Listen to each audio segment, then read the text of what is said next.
I want to ask you a question, and I want you to be honest with yourself. Why are you so tired?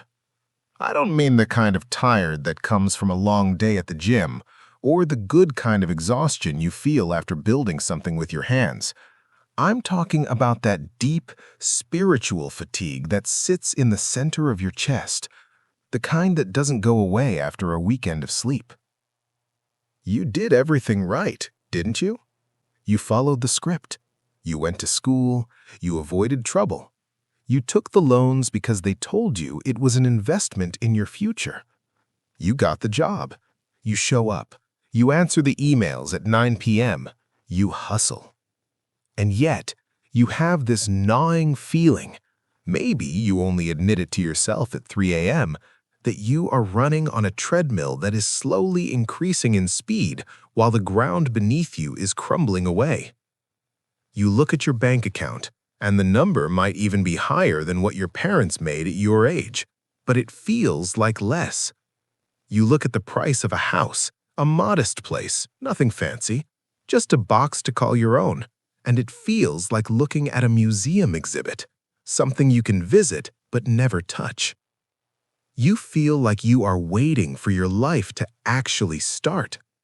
You are waiting for that moment of stability, that arrival point where the anxiety stops and you can finally breathe. I am making this video to tell you something very important, something that might hurt to hear, but will ultimately set you free. That moment isn't coming. It isn't coming because the system you are living in was designed to ensure you never reach it. You are not crazy. You are not bad with money. You are not lazy. You are the victim of a silent, slow-motion crime. We call it the economy, but historians of the future will call it the Great Euthanasia. In this video, we aren't just looking at charts. We are going to look at how the middle class, the very engine of Western civilization, was quietly, methodically, and intentionally put to sleep. Let's strip away the nostalgia for a second. We often look back at the post-war era, the 1950s to the 1970s, with rose-tinted glasses. It wasn't perfect. It was rife with social inequality and geopolitical fear. But economically, it operated on a fundamental social contract that no longer exists today. The contract was simple. If you contribute to productivity, you share in the prosperity. For about 30 years, this was mathematically true. If a factory made 10% more profit because the workers were more efficient, the workers' wages went up by roughly 10%. One income could support a family, buy a home, and save for a pension. A home was a place to live, not a leveraged asset class. A degree was a ticket to opportunity, not a debt sentence. The middle class wasn't just a tax bracket, it was a state of mind. It was the psychological security of knowing that if you fell, you wouldn't hit the concrete. But then, something happened. Look at the data. There is a smoking gun in modern economic history. Up until the early 1970s, the lines moved together. Then they split. Productivity, which is a measure of how hard you work and how much value you create, kept going up. You became more efficient. You mastered computers. You worked longer hours. You produced more wealth than any generation in human history. But look at the other line, wages. They flatlined. This gap between the two lines, that is the theft. That is the trillions of dollars that should have gone into your pocket, into your savings account, into your children's education. Instead, it was siphoned off. Where did it go? It went to the owners of capital. It went to shareholder buybacks. It went to CEO compensation packages that ballooned by 900%. They broke the contract, but they didn't tell you. They kept selling you the script of the 1950s in a world that had become a casino by the 1990s. They told you that if you were struggling, it was a moral failing on your part. If you just skipped the avocado toast, if you just hustled harder, you'd make it. They gaslit an entire generation into believing that their poverty was a choice rather than a mathematical inevitability of the system. The most painful wound for the modern middle class is housing. For your parents or grandparents, a house was a consumer good. It was like a fridge, just bigger and more expensive. You bought it to use it. Today, a house is a financial instrument. It is a Swiss bank account with a roof. This didn't happen by accident. When the dot-com bubble burst, and later when the 2008 financial crisis hit, central banks around the world made a decision. They decided to save the economy by printing money. But, and this is the critical part, that money didn't go to you. It didn't go into wages. It went into the financial system. It went to banks, hedge funds, and private equity firms. And what did those entities do with that free money? They bought assets. They bought the neighborhood you wanted to raise your kids in.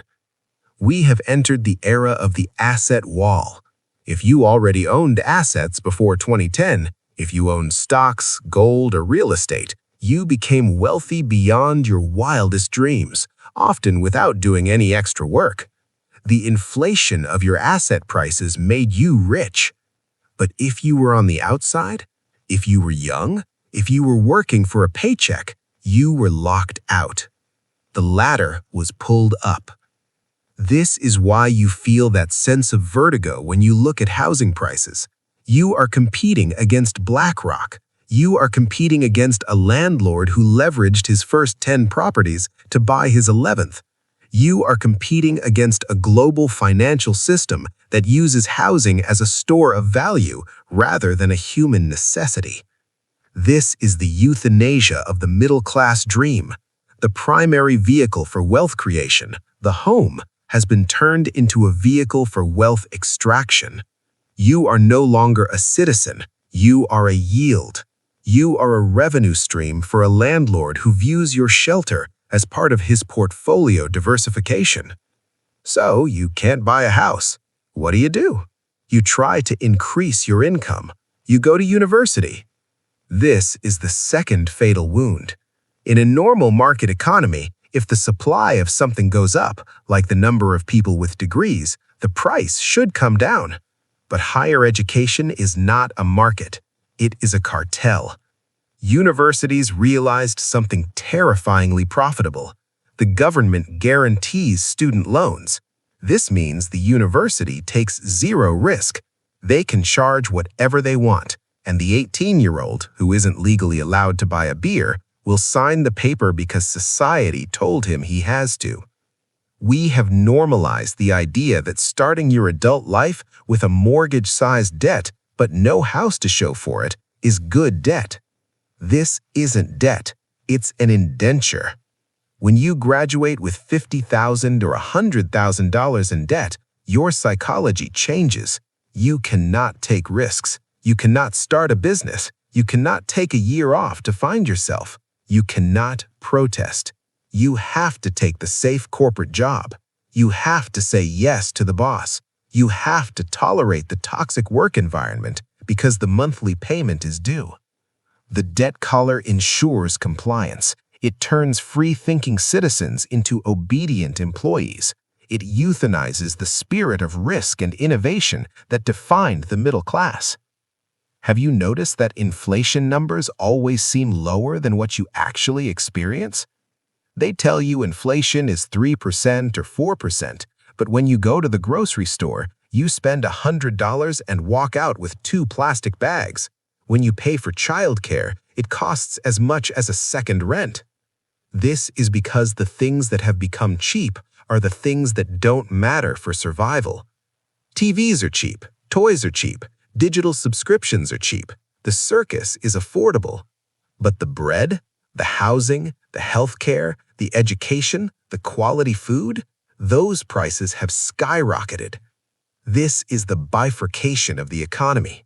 We are being flooded with cheap distractions, while the pillars of a stable life are auctioned off to the highest bidder. This wears you down. It creates a low-level scarcity mindset. You find yourself obsessing over small purchases. You feel guilty for buying a coffee. You carry a calculator in your head at all times. That mental load is the sound of your bandwidth being stolen. You are so busy managing the micro-crisis of daily survival that you don't have the energy to look up and see the macro crime being committed against you. During the pandemic, we heard a new term, the K-shaped recovery. It sounds technical, but it's actually the obituary of the middle class. The top arm of the K represents the asset owners, the tech giants, the shareholders, the homeowners. They shot up. Their wealth compounded. The bottom arm of the K? That's everyone else. Service workers, renters, small business owners, the young. They went down. This wasn't a glitch. This is the feature of this system.